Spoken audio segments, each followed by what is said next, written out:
Mathaa-inĩ ma mĩaraho atatu aya rungu rwa ugitĩri munene wa maabitha a borithi na maabitha kuma kamĩtĩ ya kũhũrana na ngukumio gũkũ bũrũri-inĩ nimakinyirio igoti-ini taũni-inĩ ya Mombatha.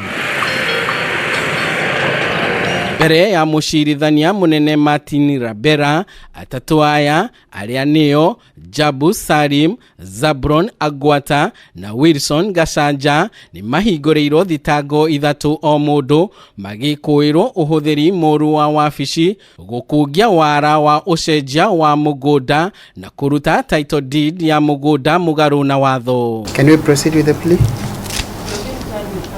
Mbere ya igoti atatu aya ni mathomeirwo arĩ maabitha a ministry ya migunda gatagati-inĩ ga tarĩki 23 mweri-inĩ wa gatandatũ na tarĩki 10 mweri-inĩ wa kanana mwaka wa 1994 ni mateithĩrĩirie kambuni ya Gracious Investment Limited kwigwatira gĩcunjĩ kĩa mugunda ũrĩa ũrĩ hũgũrũrũ-inĩ cia iria rĩa Kĩhĩndĩ thĩinĩ wa kaunti ya Kwale, ũndũ ũrĩa nĩ mũgarũ na watho kuona mugunda ũyũ warĩ wa muingi. To all charges herein, all counts, that's 9 counts.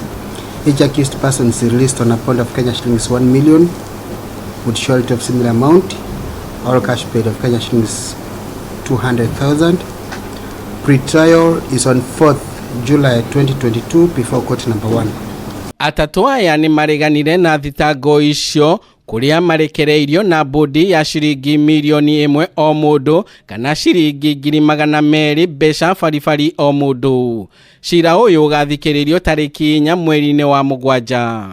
Handũ-inĩ ha Kameme TV kuma gĩcũa-inĩ kaunti ya Mombatha, rĩtwa rĩakwa nĩ Ndegwa wa Gathungu.